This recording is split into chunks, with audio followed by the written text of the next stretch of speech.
Gresik adalah salah satu tokoh penting dalam sejarah penyebaran Islam di Tanah Jawa. Beliau adalah tokoh yang dipercaya memulai era Wali Songo, 9 wali yang menyebarkan agama Islam di Nusantara.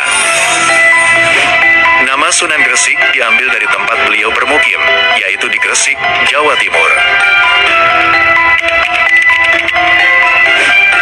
Sunan Gresik lahir sekitar abad ke-14 di Gujarat, India, yang pada masa itu merupakan pusat perdagangan dan budaya Islam.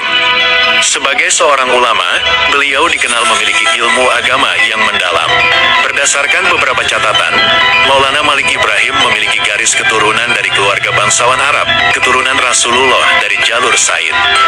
Namun, sumber sejarah tidak begitu rinci mengenai masa kecilnya. Yang jelas, beliau tumbuh dalam lingkungan yang kental dengan keilmuan Islam.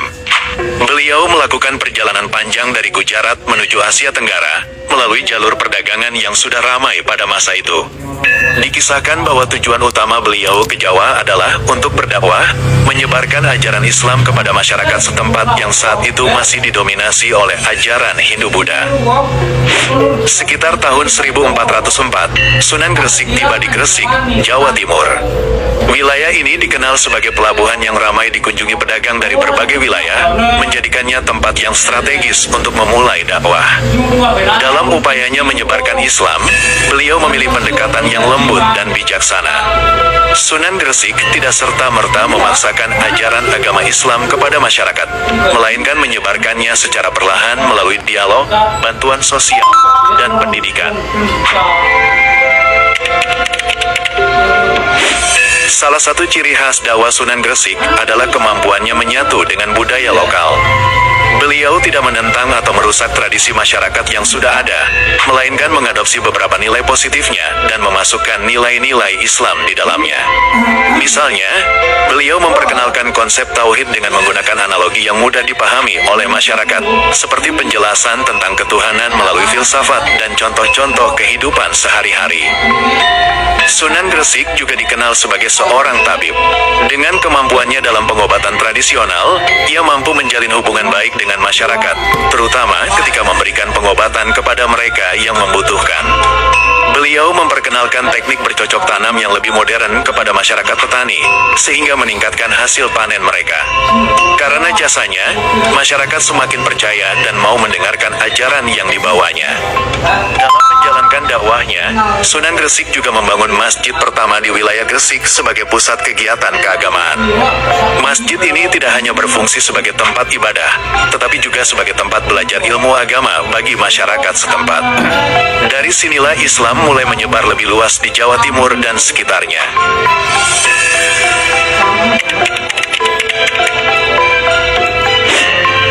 Sunan Gresik wafat pada tahun 1419 dan dimakamkan di Gresik, tepatnya di Desa Gapura. Makam beliau hingga kini masih sering dikunjungi oleh para peziarah, baik dari dalam maupun luar negeri. Makam tersebut menjadi salah satu situs ziarah penting dalam sejarah penyebaran Islam di Indonesia.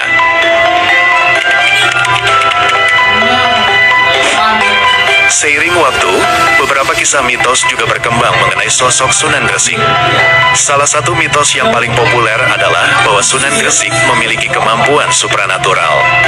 Dikisahkan, beliau memiliki kekuatan untuk mendatangkan hujan di saat kemarau panjang, sesuatu yang dianggap luar biasa oleh masyarakat pada waktu itu.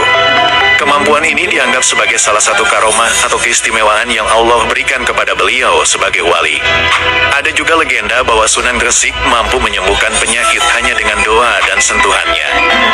Dalam beberapa kisah, disebutkan bahwa ketika ada wabah yang melanda, Sunan Gresik tidak hanya membantu dengan ilmu pengobatannya, tetapi juga dengan doa-doa yang diijabah, sehingga masyarakat mempercayai bahwa beliau memang diberkahi kekuatan khusus oleh Tuhan. Selain itu, terdapat kisah tentang pertemuan Sunan Gresik dengan para penguasa lokal, termasuk raja-raja Jawa yang berkuasa pada waktu itu. Dikisahkan bahwa Sunan Gresik pernah bertemu dengan Raja Majapahit dan berdialog tentang agama Islam. Walaupun saat itu kerajaan Majapahit masih beragama Hindu-Buddha, hubungan Sunan Gresik dengan kerajaan tetap harmonis. Hal ini menunjukkan kebijaksanaan Sunan Gresik dalam berdakwah, tanpa memicu konflik dengan tradisi atau keyakinan yang sudah ada.